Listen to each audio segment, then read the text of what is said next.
Hello and thanks for tuning in. I am that nerd dad, Joe Williamson, and this is live on lunch break. Although I am neither live nor on lunch break today. Look, what can I tell you? What can I tell you? My wife is 9 months pregnant. We are weeks, days, hours, maybe during the show she'll go into labor, away from having our third child, and my life is crazy right now. As anyone who's ever had a child will tell you, that last 30 days is the home stretch, right? It's a weird time because in theory, you have a fully formed human kicking around down there, and they give you a due date. Now, for us, we have a C-section. We have a scheduled date, but at the same time, that date, that scheduled appointment means jack shit. It means absolutely nothing. But we're less than 3 weeks away from the due date. So this week, I installed the car seat base. The to-go bags are packed. Costco's having a big sale on diapers, so we're going to stock up on those. It's one of those things. So I couldn't do this live. I couldn't do this on my lunch break. But I love the exercise of putting together a show and talking to you and continuing to grow that nerd dad. Available wherever you get your fine podcasts and on YouTube. I always pump the YouTube, especially because look, I don't ask for money. I don't have a buy me a coffee thing. I don't have any of that stuff. But what I do have is the opportunity to get paid by YouTube as long as I can monetize. And they have some criteria. So I pump and focus all of my effort there so that one day, maybe I can earn a cup of coffee from this thing. Feel like a real professional broadcaster. So head over to my YouTube channel, That Nerd Dad, hit subscribe, follow, tell a friend, all that fun stuff. But yeah, that's kind of where I'm at. That's where my head is at. That's why we're a few days late with the most recent episode. I think it's reasonable to say to you, the listener, that this will be my life for the next little while. Episodes might be a little late, might be a little different, might not be live, might be a guest, might be no guest. Who the hell knows? That is not a good way to sell a show when you say, hey, you know what I can sell you? Unpredictability. I can sell you unpredictability because people like predictable formats. They like to know what they're getting. And here's what you're getting on this show. You're getting parenting, pop culture, and politics, as always. I think we kind of talked parenting to death off the top, didn't we? So let's dive into some of the more fun stuff.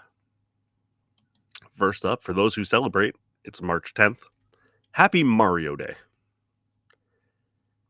And why is March 10th Mario Day?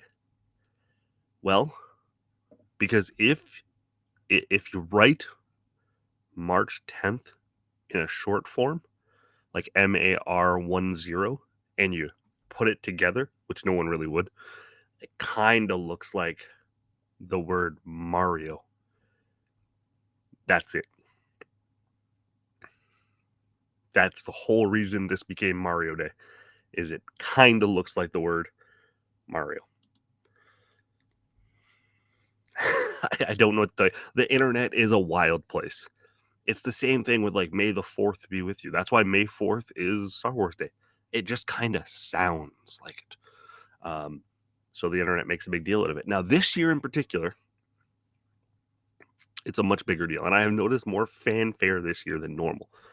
Few reasons. One, the Mario World over in Hong Kong opened up. That place looks fantastic. They're building one in Universal Studios. That'll be open in the next 5 years, I think I read. There's also the highly anticipated animated feature film starring Chris Pratt as It's-a-me, Mario. He does not do that voice. So that's coming out. And the Switch continues to dominate like console sales. I think I read it's the second or third biggest selling console of all time. I have one now. Got one for Christmas. Love playing it. Play it every night. After the kids are in bed, it's not uncommon to find me on there for 20, 30 minutes just to decompress. Sometimes a retro game, sometimes something a little more modern like Fortnite. I am that nerd, Dad. I'm an adult. I practice what I preach. So, for those of you who celebrate this national holy holiday of Mario Day, aka March 10th, put on your best overalls, order a pizza, and play some classic Mario Brothers with your kids. That's what this holiday is all about. Consumerism. Aren't they all about consumerism now? Everything really is about consumerism. Probably has been for a long time, but it just feels like it's worse now. Speaking of consumerism, did you see the trailer for the new Ninja Turtles movie? Oh my god. Oh my god. Oh my god. Oh my god. Oh my god. For those of you who don't know, I wrote a piece about it as well over on Crier Media, crier.co, um, for them. The trailers for TMNT, Mutant Mayhem, is here, and it is fantastic. I wish I could just sit here and show you the whole clip and just kind of fanboy in the corner the whole time and go, oh my god, it looks so amazing. Oh my god, it's so amazing. Um, but no one wants that. Maybe you do. If you do want that, let me know in the comments. I'll do it. Um, if you want maybe to become a reaction channel, I can do that. I'll do whatever you people want. Whatever you, the fans, want is what I'll do. But yeah, looks phenomenal. If you haven't watched it, check it out. I will say the cast for this. So what they did earlier this week, depends on when you're listening to this, was they released the full list of people who will be starring in this movie and got everyone hyped because the cast listing came out. People were like, they're in this movie? This is gonna be awesome. And then it actually came out, the trailer, because they said, and tomorrow we're dropping a trailer. And it was just it was a beautiful piece of marketing and hype. And let's take a look at some of the people who are in this thing here. This is a clip from my article here. Okay, so look, full disclosure, I don't know who any of the 4 Ninja Turtles are. I don't recognize any of the names. I think they intentionally hired children or teenagers to do voice acting for teenagers. Smart. Not whatever Michael Bay tried to do with his gritty reboot of the Ninja Turtles that I have to admit I saw it in theaters and I got the 3D glasses that look like Nintendo Ninja Turtle things, and I was anyways, there's photos of it. But here are some of the names that jump out at me. Hannibal Buress as Genghis Frog. John Cena as Rocksteady. Ice Cube as Superfly. Giancarlo Esposito as Baxter Stockman. Post Malone as Ray Fillet. Seth Rogen as Bebop. Paul Rudd as Mondo Gecko, and I saved the best for last. Jackie motherfucking Chan as Splinter. Oh my goodness. 8-year-old me just high-fived me. It was just fantastic. Fantastic casting news. Fantastic casting news all across the board. I love Hannibal Buress. I love Paul Rudd. I love John Cena. And Seth Rogen is Bebop and Rocksteady. Just give that its own spinoff. Already, I don't even need to see anything more. That just give them that could be their own show. What is missing from that list? What is missing from that list? And I got 16 names on the screen if you're watching. No Shredder. Hmm. No Krang. There's Bebop and Rocksteady, but no other major, air quotes, bad guy from the Teenage Mutant Ninja Turtle canon is in there. So What is the twist they are holding back from us? Ooh, I wonder. Uh, if it's just part of marketing, again, phenomenal marketing, and I cannot wait to get my hands on this. I am also cautiously optimistic that my boys, who are currently 7 and 4, um, are rounding right into the ripe age for this to be a target audience. Maybe I can get them hyped about it as well, and I can relive my childhood. We'll see. I was a big Ninja Turtles fan. Maybe Vanilla Ice will make an appearance. Teenage Mutant Ninja Turtle 2, Secret of the Ooze, one of the 5 greatest films of all time. It goes Big Lebowski, Shawshank Redemption, Forrest Gump, Teenage Mutant Ninja Turtles 2, Secret of the Ooze, and Citizen Kane. Those are the my top 5. Top 5 greatest movies of all time. What is next? So stupid. I swear sometimes my brain, I can't keep myself straight. I got like 3 more stories to do here. Let's have some more fun. All right, what's next?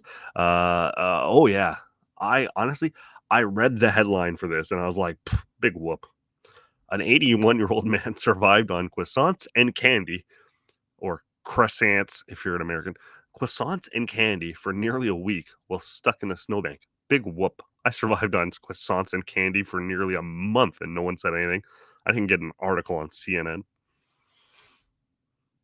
No, it seems an elderly man survived on croissants, candy, and biscotti for nearly a week alone in his car, stuck in a snowbank on a desolate California highway. Jerry Jure, 81, set out from his mountain house in Big Pine, California on February 24th to return to his family home in Gardenville, Nevada, just over 3 hours away in good driving conditions. According to his grandson Christian, Jure thought that he could beat the impending snowstorm. He was wrong. And he survived on, on croissants, biscotti, and candy. This man got to live out the childhood dream of every 7-year-old. You mean I get to play outside in the snow and eat nothing but bread and candy? Yay! Good for Jerry. I'm glad he's okay. This is an amazing story. Um, let's just make it a Netflix thing. Let's just give him a movie. I mean, as much as I love adorable Jerry here, I mean, for the video audience, for the listening audience, Jerry is adorable. He looks like he probably could have been cast in Seinfeld as like a hello, that kind of thing. But he's an adorable man. But I say we just like we cast someone and make a movie out of this. Who's the Liam Neeson? Give me Liam Neeson, but make it like he's got to fend for himself with biscottis and candy. Anyways, good for Jerry. I'm glad you survived. I don't know, man. Croissants, candy, and biscotti for a week. I don't think you need to be stuck in a snowbank to survive that way. If you want to do it, do it. Live your life, Jerry. You're 81. No one's stopping you. Do it now. Do it. Make it your permanent diet. Make some money off it. Call it a fad diet. The snowbank diet. Call me, Jerry. We'll make some money off you. All right, next up. Gonna delve into my childhood again here. Cause it's Boy Meets Congress. Do you remember Boy Meets World? Corey Matthews? The Matthews family and the hijinks that they used to get into with Mr. Feeney? Well, Ben Savage, who played Corey Matthews in Boy Meets World, is running for Congress. That's the kind of headline that gets my attention. CNN reports he's running as a Democrat for Representative Adam Schiff's Southern California congressional seat, the actor announced this week. I firmly believe in standing up for what is right, ensuring equality, and expanding our opportunities for all, Savage said in an Instagram post on Monday. I'm running for Congress because it's time to restore faith in government by offering reasonable, innovative, and compassionate solutions to our country's most pressing issues. He goes on to say, Savage lists his top priorities of his campaign website as supporting a robust public safety presence to keep communities safe, finding ways to address the state's homelessness crisis, creating more affordable housing, and protecting organized labor. For those of you listening, you can hear my son talking. Bear with me for one moment.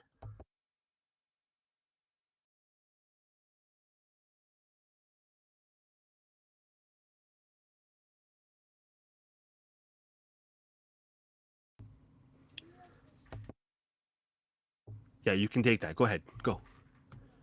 I'll be right there.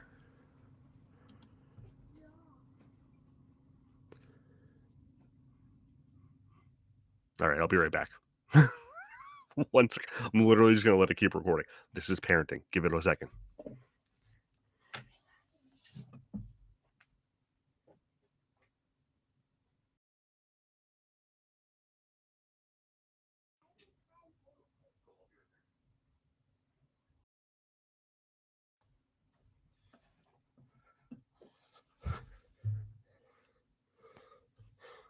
In the back. 30 seconds of dead air. This is the most unprofessional show. So yeah, Boy Meets World, Boy Meets Congress, Ben Savage running for Congress. It's America. Anything can happen in America. Ben Savage should run for president. And then they can make the show, right? Because someone is working on this script. Everything that happens is immediately a script in my head. Because it's Boy Meets Congress.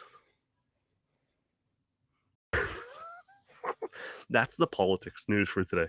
I do not have anything serious. Nothing happened that which struck me as something I'm super passionate about. So that was the politics news for today. Ben Savage is running for Congress on the advice of Mr. Feeney. It's amazing. Will Topanga run too? Maybe Topanga will run. Oh, I can't wait. All right, final thing here, and we're going to wrap this bitch up. It's been 20 minutes almost, minus a 10-second delay where I just left the show.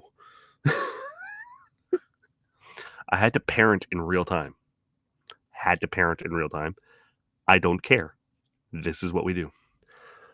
The final thing I want to talk about is Keanu Reeves just continues to make the internet swoon. And I hate him and love him so much. And I hate him for comments like this, and I'll explain why in a moment.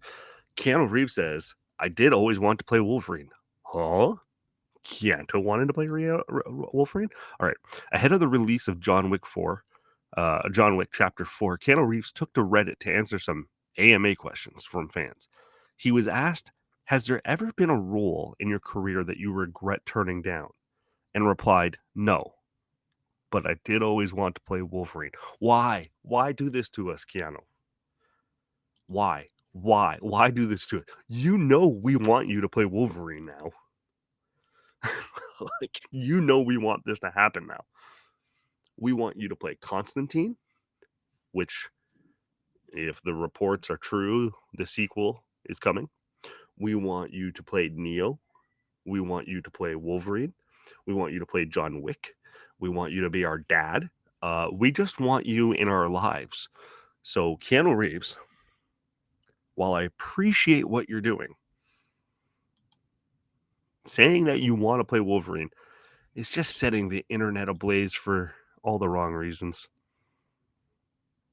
So, internet nerds, unite, and let's figure out a way to make him, I don't know, let's get him in the Deadpool Wolverine movie. Let's bring him in as some sort of multiverse Wolverine and give him a cameo. Ryan Reynolds, if you're hearing this, I just gave you $1 billion idea.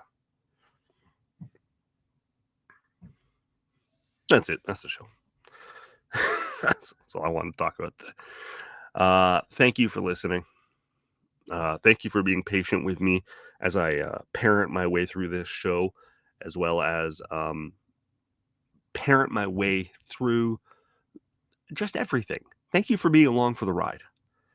talking parenting, pop culture, and politics with me on Crier Media. Crier Media, shout out to Crier Media. Can I show the logo here? I can. There it is, up in the corner. I'll get rid of my nerd dad logo. Throw Crier Media some love here for a little bit.